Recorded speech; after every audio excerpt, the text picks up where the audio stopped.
This is Something to Gnaw On, a short podcast for the Christian with a short attention span or just short on time, designed to give you something to mentally or spiritually gnaw on throughout your day, a Bible study in bite-sized form, if you will. And I'm your host, Nate Vineo.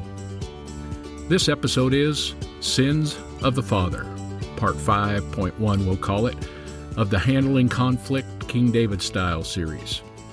And in this portion of the series, it's more accurate to look at this in terms of not handling conflict King David style. In fact, I would even take it a step further and say not creating conflict King David style. And I will forewarn you, there will be at least 2 episodes on this topic of David as a father and his conflict with his children. But first, this story. Have you ever seen a rich family and thought it would be nice to have what they have?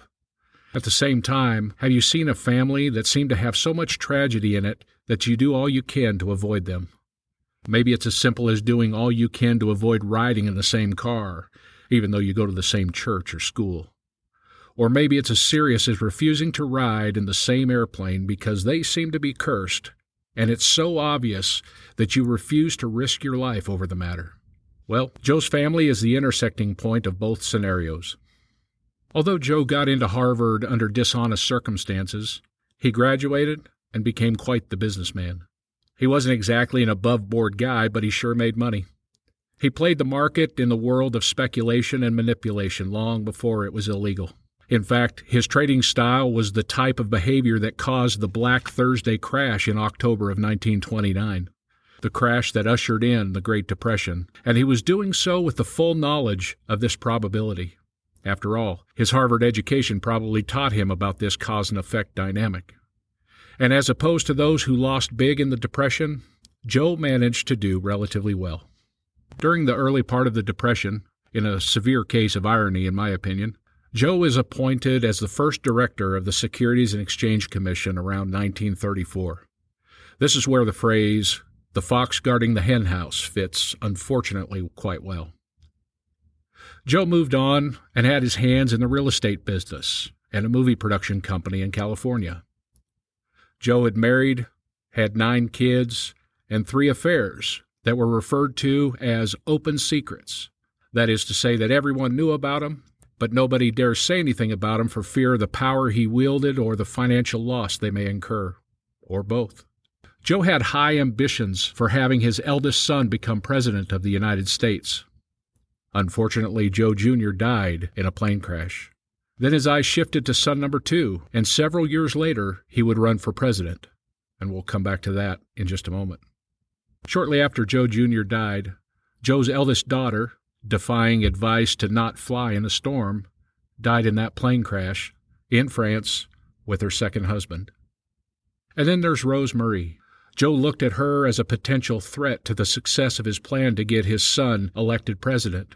She had some kind of mental illness that resulted in severe violent outbursts, and Joe felt that the mental illness card in the family would hinder his success. Consequently, Joe took the unilateral move to have a frontal lobotomy performed, and that is to say that it was without his wife's or the family's knowledge, and it went horribly wrong. The surgery left Rose Marie with the disposition of a 2-year-old. Joe had her committed to a facility in Wisconsin, and henceforth referred to her as being mentally retarded, apparently a better and more acceptable diagnosis, politically speaking, than mental illness. The lobotomy happened in the early 60s, and she died in 2005 of natural causes, a lifetime resident of a convalescent home. As Joe's bloodlust for political power continued, in addition to his business endeavors and in addition to his role as the director of the Securities and Exchange Commission, he served as an ambassador to England during the Roosevelt administration. And like a lot of things in life, Joe got another dream fulfilled, that of seeing his second son become president. On January 20th, 1961, John Fitzgerald Kennedy became president.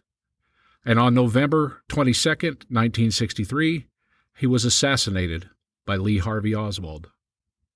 When JFK became president, he appointed his younger brother, also known as Bobby, as the Attorney General. And in 1968, Robert F. Kennedy son number 3, threw his name in the hat for the presidency of the United States. And on June 6, 1968, he was assassinated by Sirhan Sirhan. At this point, 4 of Joe's children have passed away under unnatural circumstances. Son number 4, Edward, became a long-running senator from Massachusetts and had a failed attempt at a run for president. In 1964, he did survive an airplane crash, but 2 others died in the accident. And I half wonder if he didn't die on account of his failure to become president. But anyhow. And if you want to take this curse idea one step further, among several unfortunate events in the extended Kennedy clan history, in 1999, JFK Jr. meets his early demise when his plane crashes into the ocean just off the coast of Martha's Vineyard. And then there's that whole Chappaquiddick episode that I don't have time to go into. So if your last name is Kennedy and we're asked to drive somewhere together, please understand if I insist on driving or flying separately. When I was reviewing this story and studying David's life at the same time, I was struck by the parallel comparison. Certainly, it's not a 100% fit, but there are some dynamics that are scary. When David is confronted by the prophet Nathan about his affair with Bathsheba and his murder of Uriah the Hittite, Nathan does so by using a story about a rich man who stole a poor man's lamb. And a side note here, in the third edit of this, the irony finally hit me that this is a parable-style podcast, using a historical story to highlight a biblical story in which the prophet uses a parable story to convey a convicting truth. This is crazy. We're working really hard here to get to this tough stuff without losing anybody. That's what's going on. Anyhow, David flies off the handle with a judgment that the offender should pay 4 times the worth of the lamb. Then Nathan drops the hammer with the "You are the man" speech, and the punishment and the correction follows. And you can read about that in 2 Samuel 12. While David should have died for his sins, God spared him and kept him as king. And in this we see the grace and mercy and the patience of God. But make no mistake about it, there is fallout. And it's in his family. Before we get too deep into that, look a bit further at this idea of paying for the sins 4 times over, and how it mirrors Joseph Kennedy's situation too.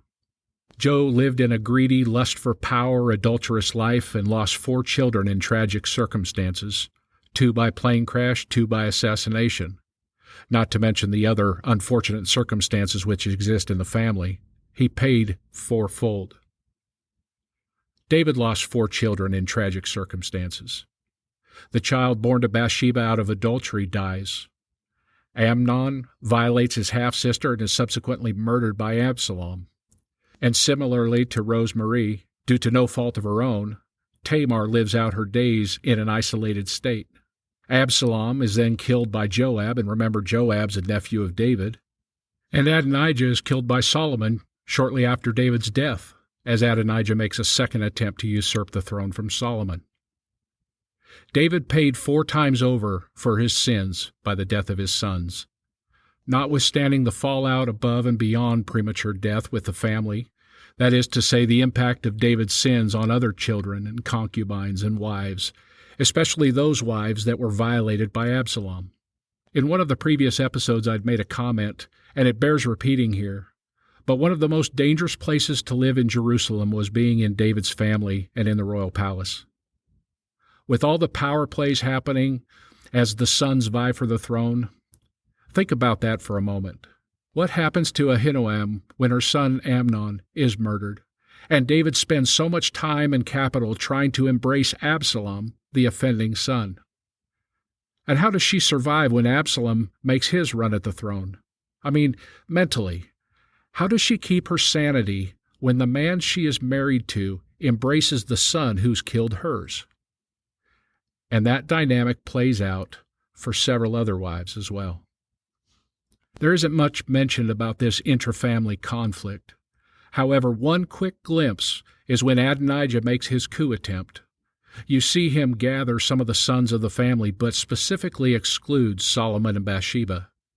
In a quick read of the text, you may have run over this, but this isn't an oversight on Adonijah's part. It's an intentional coup, each person selected specifically, and there appears to be a clear understanding that there was an appointment on Solomon. He was the favored child and the heir apparent. And Adonijah clearly leaves him out of the attempt. And when Bathsheba hears of the coup, her plea to David exposes the depths of the conflict and highlights the curse. From 1 Kings 1, verses 17 through 21 in the Message. "My master," she said, "you promised me in God's name, your son Solomon will be king after me and sit on my throne. And now look what's happened. Adonijah has taken over as king, and my master, the king, doesn't even know it. He has thrown a huge coronation feast, cattle and grain-fed heifers and sheep, inviting all the king's sons, the priest Abiathar, and Joab, head of the army. But your servant Solomon was not invited. My master, the king, every eye in Israel is watching you to see what you'll do, to see who will sit on the throne of my master, the king, after him. If you fail to act, the moment you're buried, my son Solomon and I are as good as dead." Now take that conflict and multiply it by an unknown number of wives and concubines, and at least 18 male children. Knowing this, I wouldn't ride in a chariot with any of them. This phrase, sins of the father, has been thrown around a lot, but it's also the title of a biography of Joseph Kennedy. At the same time, its basic life application can be applied to the situation with David. The difference between David and Joe, however, is that God was clear that David's repentant heart would save him in the long run. Earlier I mentioned that we saw God's grace, mercy, and patience in sparing David's life. At the same time, David is by no means off the hook. Here is the curse, or consequence.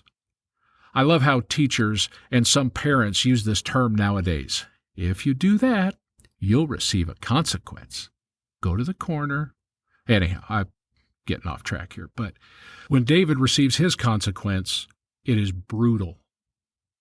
It is important to remember that at its core is one phrase from God, quote, "because you have despised me," end quote. And here's that punishment in its entirety, quote, "From this time on, your family will live by the sword, hooked on pahonics, where could from me." Anytime I can work in a little Brian Regan into the podcast, it's a total bonus. Anyhow, from this time on, your family will live by the sword, because you have despised me by taking Uriah's wife as your own. This is what the Lord says. Because of what you have done, I will cause your household to rebel against you. I will give your wives to another man before your eyes, and he will go to bed with them in public view. You did it in secret, but I will make this happen to you openly in the sight of all Israel. Then David confessed, "I have sinned against the Lord." And Nathan replied, "Yes, but the Lord has forgiven you, and you won't die for this sin. Nevertheless, because you have shown utter contempt for the word of the Lord by doing this, your child will die." You can find that in 2 Samuel 12, verses 10 to 14.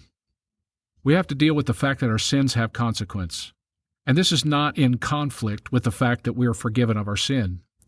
David's life is a live example of this. He was forgiven, spared death, yet a pretty steep consequence had to be paid. And the painful truth is that not only do we have to deal with the consequence of our sin, but so do those around us. Murder and adultery wasn't David's only error, though. David set up his family from the start in some pretty bad ways. If you read Deuteronomy 17, and I'll leave that for you to read in its entirety on your own time, but the essence of it is that Moses lays out some guidelines for the king, and they were supposed to write out the book of the law in their own hand and under the guidance of the Levites, and they were to always have it in their possession and to read it daily so as not to forget what the Lord had commanded. Additionally, the king was not to have a harem. There's no indication as to whether or not David had the scroll with him at all times, thus violating that instruction. However, he obliterates the issue of having multiple wives. Earlier this week, my dad sent me an interesting quote from Louise Palau, and it's fitting here to give credit where credit's due. My mom and dad are a sounding board for me for a lot of what's presented here on the podcast, and their feedback has been incalculable and much appreciated. Thank you, guys. I love you. Anyhow, back to the quote from Louise Palau provided by my dad in reference to David and his wives. Quote, "If David had applied the same principle to his domestic life, how different his family history might have been. David committed his military decisions to the Lord but neglected to consult God regarding marriage. He simply didn't pray about the women in his life." End quote.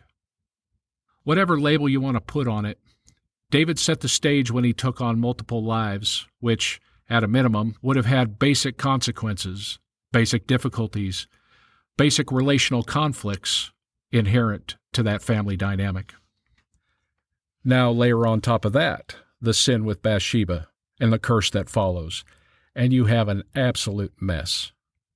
Next week we'll get into the particulars of David's dealing with his kids on a personal level, but for today let me wrap it up with this thought. One of the beauties of the Bible is that it pulls the curtain back on the sins of the biblical fathers. This is not to mock or humiliate them. It's to create an example to make sure that we don't follow in their steps. Make no mistake about it, God stands ready to forgive, and our eternity is secure. At the same time, what we sow in this life, we also reap in this life, and David's life is evidence of that. But God was with him in the midst of the consequences and curse. But you can't sow corn and expect watermelons. You can't do curls at the gym and expect your calves to get big. You can't train for the Scholars Bowl and expect to be competitive in ping pong or pickleball or any other net sport. You can't bring turmoil into your family and expect peace. Paul put it this way in Galatians 6, verse 7. "Don't be misled. You cannot mock the justice of God. You will always harvest what you plant. Those who live to satisfy their own sinful natures will harvest decay and death from that sinful nature. But those who live to please the Spirit will harvest everlasting life from the Spirit." And verse 9 would be my encouragement to you for this week. Let's not get tired of doing good. At just the right time, we will reap a harvest of blessing if we don't give up. Keep in mind what Paul teaches here, that the same way in which a curse or a consequence affects you and those around you, so does a blessing. So make a commitment to sow righteousness and blessing, and never lose sight of the truth of David's life and the simplicity of Paul's writing. You will reap what you sow, and move from a title like Sins of the Father to Blessings of the Father. This has been Something to Gnaw On, and the goal of the podcast is to have listeners come to know God in a deeply personal and experiential way. To accomplish this, I hope you will dig into the Scriptures in this story further and gnaw on both its deep truths and its applications in your life. You can find the references in the transcript. Until next week, God bless.